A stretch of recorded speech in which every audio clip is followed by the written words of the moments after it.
Pemeriksaan AG sudah dilakukan di Polres tentunya ya, dilakukan di Polres, termasuk pemeriksaan oleh psikologi forensik ya, terkait dengan digital forensik, melihat transkrip dari device ya, tentu menjadi bagian daripada alat bukti.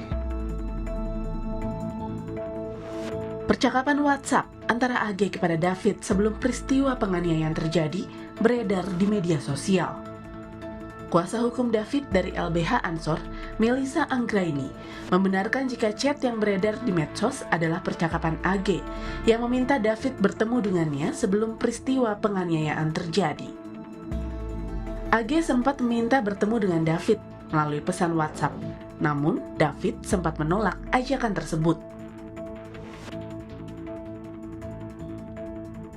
Gue telepon brimob gue kalau lo batu. Mager ngapain? Telepon coba. Lu bilang sama tante lu ya, aneh.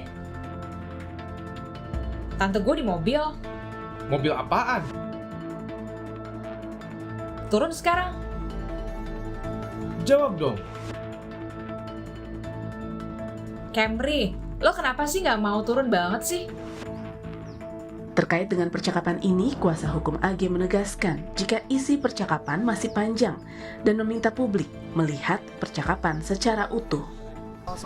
Soal viral jebakan dari Agnes itu gimana Bang? Tanggapannya Bang? Wah itu di penyidik ya, karena yang jelas itu chatnya panjang Mas, jadi memang harus dilihat secara utuh, jangan sepotong-sepotong ya, yang muncul kan sepotong ya. Tapi artinya itu betul Agnes sama David yang berkomunikasi? Sementara kuasa hukum saksi N yang juga orang tua dari teman David, Muanas Alaidit, memastikan jika setelah peristiwa penganiayaan terjadi, ketiga pelaku, Mario, Shen, dan AG, tak ada upaya menolong David yang sudah tidak berdaya. Saksi N ini kemudian mendatangi lokasi justru meminta agar si AG ini itu menolong dengan apa?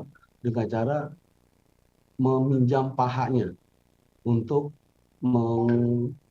mengangkat agar kepalanya ini nggak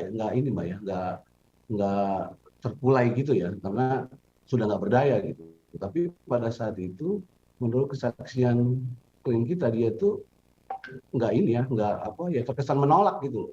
Akhirnya terpaksa justru dari saksi kita kemudian yang mengangkat, ya walaupun kemudian dia membantu lewat tangannya, tapi sebetulnya tidak memberikan pengaruh apapun gitu, karena tangannya ini juga berada di balik tangannya saksi N.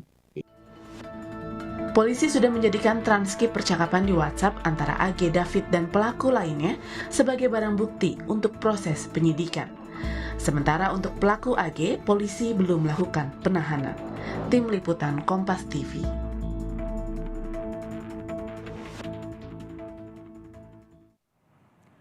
Saksi kunci kasus penganiayaan David Ozora oleh anak mantan pejabat pajak Mario Dandi Satrio meminta perlindungan hukum dari LPSK. Saksi N adalah teman dari orang tua David yang berteriak untuk menghentikan penganiayaan yang dialami David. Kuasa hukum menyebut saksi N mengalami trauma usai menyaksikan langsung penganiayaan Mario kepada David.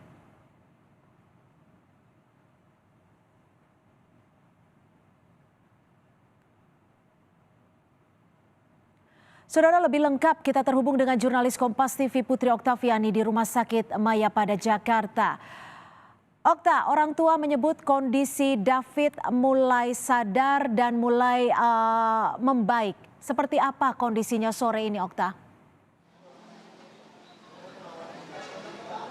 Ya, selamat petang Sinta dan juga saudara, benar sekali bahwa memang sampai dengan saat ini David Ozora, korban penganiayaan anak mantan pejabat Dijen Pajak ya di Mario Dandi, sampai saat ini masih mendapatkan perawatan intensif di Rumah Sakit Mayapada, Jakarta. Kondisi David juga sebelumnya sempat dibagikan oleh ayah David, yakni Jonathan Latumahina, bahwa kondisi anaknya sudah mulai berangsur membaik dan masuk dalam fase pemulihan emosional. Yang juga menjadi catatan adalah memang kesadarannya sudah mulai meningkat, meskipun beberapa kali lebih sering membuka mata, tetapi David memang belum bisa mengenali dengan betul dengan siapa ia berkontak. Dan sampai dengan saat ini juga David sudah tidak lagi menggunakan alat bantu bernafas ataupun ventilator. Artinya ada peningkatan yang signifikan selama ia mendapatkan perawatan di rumah sakit.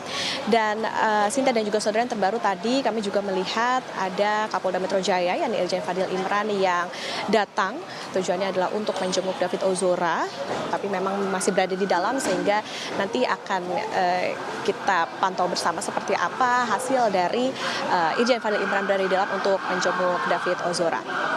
Cynthia. Ya Okta, lalu adakah informasi terkini terkait dengan proses hukum para pelaku? AG sudah diperiksa, apakah akan ada penahanan terhadap AG?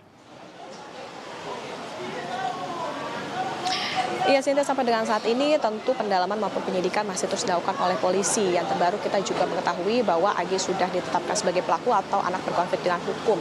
Tetapi memang tidak dilakukan penahanan. Alasannya memang dari polisi mengatakan ada yang harus dipenuhi begitu untuk bisa atau polisi juga mengacu pada Undang-Undang Sistem Peradilan Anak. Apalagi AG ini merupakan pelaku di bawah umur begitu. Tetapi kuasa hukum AG menyatakan bahwa kliennya ini akan kooperatif untuk bisa mengikuti ataupun bisa datang begitu dalam setiap pemeriksaan yang nanti akan dilakukan oleh polisi. Terakhir juga kita tahu beredar tangkapan layar antara AG dengan David. Saat itu AG beberapa kali memaksa David untuk menemui dirinya untuk bisa mengembalikan kartu pelajar, tapi memang berkali-kali ditolak juga oleh David. Bahkan AG sempat seperti membohongi David gitu bahwa ia datang bersama dengan tantenya sampai akhirnya terjadilah penganiayaan yang akhirnya menimpa David. Ini yang tentu menjadi hal yang didalami oleh polisi seperti apa peran AG lebih lanjut dalam kasus penganiayaan ini. Dan juga tidak hanya AG, sampai saat ini juga polisi masih terus melakukan pendalaman antara Mario Dandi dan juga Shane Lucas yang kalau terakhir sudah dipindahkan penahanannya dari Mapolres Metro Jakarta Selatan ke Polda Metro Jaya. Ini perlu dilakukan agar bisa lebih memudahkan dalam proses penyidikan. Tidak hanya itu, juga saat ini penyidikannya juga diambil alih Polda Metro Jaya dan polisi juga berkoordinasi dengan sejumlah ahli maupun pihak terkait karena dalam kasus ini melibatkan pelaku di bawah umur. Tentu nanti kita akan pantau bersama, termasuk juga ini yang akan kita dengarkan bersama seperti apa nanti, apakah ada keterangan lebih lanjut dari Kapolda Metro Jaya Irjen Fadil Imran soal bagaimana proses hukum lebih lanjut dalam kasus penganiayaan terhadap David Ozora ini. Cynthia. Baik, terima kasih Putri Oktaviani, jurnalis Kompas TV melaporkan langsung dari Rumah Sakit Mayapada, Jakarta.